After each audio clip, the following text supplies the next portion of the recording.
Hello friends. बहुत समय पहले की बात है। एक राज्य में एक परोपकारी और वीर राजा शासन करता था। उसका राज्य प्राकृतिक सौंदर्य से परिपूर्ण था। ऊंचे पर्वत, कलकल करते झरने व नदियाँ और हरे भरे जंगल उसके राज्य की शोभा बढ़ाते थे। राजा के शासन में समस्त प्रजा सुखी थी। राजा भी अपनी रानी और पुत्री के साथ सुखपूर्वक जीवन यापन कर रहा था। किंतु रानी को इस बात का दुख था कि वो राजा को पुत्र रत्न नहीं दे पाई। उसने एक दिन राजा से पुत्र प्राप्ति हेतु दूसरा विवाह कर लेने का निवेदन किया, परंतु राजा रानी को अत्यधिक प्रेम करता था। उसने उसका यह निवेदन ठुकरा दिया। वर्ष बीतते गए और राजकुमारी विवाह योग्य हो गई। वह अपनी माँ की तरह ही रूपवती थी। उसके सौंदर्य के चर्चे दूर दूर तक फैल गए। पड़ोसी राज्यों के राजकुमार राजा के पास राजकुमारी के विवाह हेतु प्रस्ताव भेजने लगे, किंतु राजकुमारी विवाह के लिए तैयार नहीं हुई। राजा रानी ने उसे समझाने का बहुत प्रयत्न किया, किंतु वो नहीं मानी। अंततः राजा रानी ने हार मान ली। राजकुमारी प्रतिदिन अपने राजमहल के बगीचे में सखियों के संग समय व्यतीत किया करती थी। वह वहाँ रंग बिरंगे फूलों को देख आनंदित होती और पक्षियों का कलरव सुन झूम उठती। धूप निकलने तक वह बगीचे में टहलती रहती और धूप चढ़ जाने के बाद महल में वापस आ जाती थी। उस बगीचे में स्वच्छ और मीठे जल की एक बावड़ी थी। महल के लोग उसी बावड़ी का जल पीते थे। राजकुमारी प्रतिदिन कुछ देर उस बावड़ी के मुंडेर पर बैठती थी। उस दिन भी राजकुमारी रोज की तरह बगीचे में टहल रही थी कि उसे कहीं से तेज दुर्गंध आई। उसने अपनी सखियों को इस बारे में बताया, किंतु किसी की समझ में नहीं आया कि दुर्गंध किस ओर से आ रही है। फिर राजकुमारी बावड़ी की मुंडेर पर आकर बैठ गई, किंतु वहां बैठते ही वो अचेत हो गई। सखियों ने राजा तक राजकुमारी की अचेत होने की खबर पहुंचाई। यह खबर पाकर राजा दौड़ता हुआ बगीचे में पहुंचा और राजकुमारी को अचेत देख घबरा गया। सखियों ने बताया कि राजकुमारी अचेत होने से पहले किसी दुर्गंध की बात कर रही थी।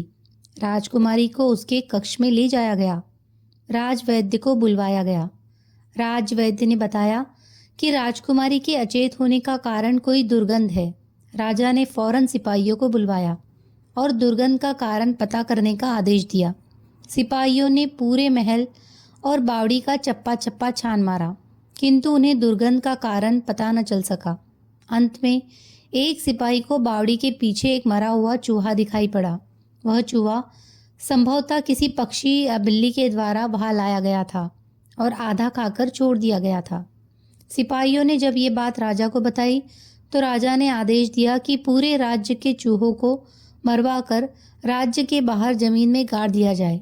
सिपाहियों ने राजा के आदेश का पालन किया और राज्य में एक भी चूहा न बचा।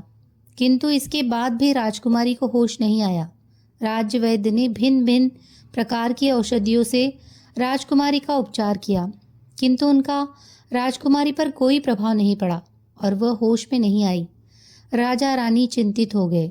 दिन गुजरते जा रहे थे और राजकुमारी अचेत अवस्था में अपने शयन कक्ष पर शैया पर पड़ी हुई थी। उसका चेहरा पीला, होठ सफ़ेद और आंखों के चारों ओर काले घेरे पड़ गए थे। इसी तरह एक सप्ताह बीत गया, किंतु राजकुमारी को होश नहीं आया। राजा रानी को अब ईश्वर की शरण में जाने के सिवाय कोई चारा दिखाई नहीं पड़ा। वो दिन रात ईश्वर से प्रार्थना करने लगे। राज्य की पूरी प्रजा को जब राजकुमारी के बारे में पता चला तो वे भी ईश्वर की प्रार्थना करने लगे। एक दिन राजा का दरबार लगा हुआ था, जिसमें राजा, महामंत्री, सेनापति सहित समस्त दरबारी उपस्थित थे। राजा ने राजकुमारी की अवस्था के प्रति चिंता व्यक्त करते हुए सबसे परामर्श मांगा। तब महामंत्री ने सुझाया कि क्यों ना अपने और आसपास के राज्यों में मुनादी करवा दी जाए कि जो कोई भी राजकुमारी को होश में लाएगा उसे 1 लाख सोने की मोहरें पुरस्कार में दी जाएगी। राजा को ये परामर्श जच गया। इसे और आकर्षक बनाकर राजा ने पूरे राज्य में मुनादी करवा दी कि जो भी राजकुमारी को होश में लाएगा उसे वह आधा राज्य दे देगा। आधे राज्य के लोभ में दूर दूर के राज्यों से वैद्य राजा के पास आने लगे और विभिन्न प्रकार की औषधियों से राजकुमारी का उपचार करने का प्रयास करने लगे, किंतु राजकुमारी की अवस्था जस की तस रही। इसी प्रकार 1 माह का समय बीत गया। अब वैद्यों ने भी आना बंद कर दिया। राजा रानी आस खोने लगे। तभी एक दिन एक सिपाही ने आकर राजा को सूचना दी कि एक परदेसी युवक राजकुमारी के उपचार के लिए आया है। राजा के मन में पुनः एक आस जग गई। उसने तत्काल उस युवक को अपने पास बुलवाया। युवक दरबार में आया और राजा को प्रणाम किया।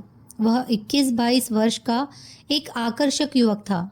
उसने राजा से राजकुमारी की स्थिति के बारे में पूछा तो राजा ने सारा हाल कह सुनाया कि कैसे राजमहल के बगीचे में टहलते समय अचानक राजकुमारी अचेत हो गई। तब युवक ने राजा से कहा कि राजकुमारी की शैया राजमहल के बगीचे में लगा दी जाए। राजा ने सिपाहियों को आदेश दिया और कुछ ही देर में राजकुमारी की शैया बगीचे में लग गई। बसंत का मौसम था। हरे भरे बगीचे के बीचों बीच एक वृक्ष के नीचे हल्की धूप में अपनी शैया पर राजकुमारी अचेत पड़ी थी। राजा रानी और सेवक सेविकाएं आसपास खड़े थे।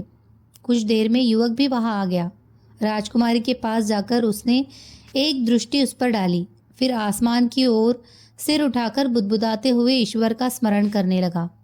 उसके बाद उसने अपने कमर में बंधी बांसुरी निकाली और बजाने लगा। बांसुरी की सुरीली धुन सुनकर वहां उपस्थित सभी लोग मंत्रमुग्ध हो गए। सहसा एक चमत्कार हुआ। राजकुमारी जिस वृक्ष के नीचे लेटी थी उस पर ताजे सुगंधित फूल खिलने लगे। वे फूल राजकुमारी पर गिरने लगे। युवक पूरे बगीचे में घूम घूम कर बांसुरी बजाने लगा। वह जिस भी वृक्ष के नीचे से बांसुरी बजाते हुए गुजरता वहां सुगंधित फूल खिल जाते। कुछ ही देर में राजमहल के सारे वृक्ष उन सुगंधित फूलों से लद गए। इस बीच राजकुमारी भी अपनी मूर्छा से जाग गई। उसने अपने ऊपर गिरे सुगंधित फूलों को देखा तो आश्चर्यचकित रह गई। वैसे फूल उस पूरे राज्य में कहीं नहीं थे। राजा रानी ने जब राजकुमारी को होश में आया देखा तो खुशी से फूले न समाये। रानी ने दौड़कर राजकुमारी को गले से लगा लिया।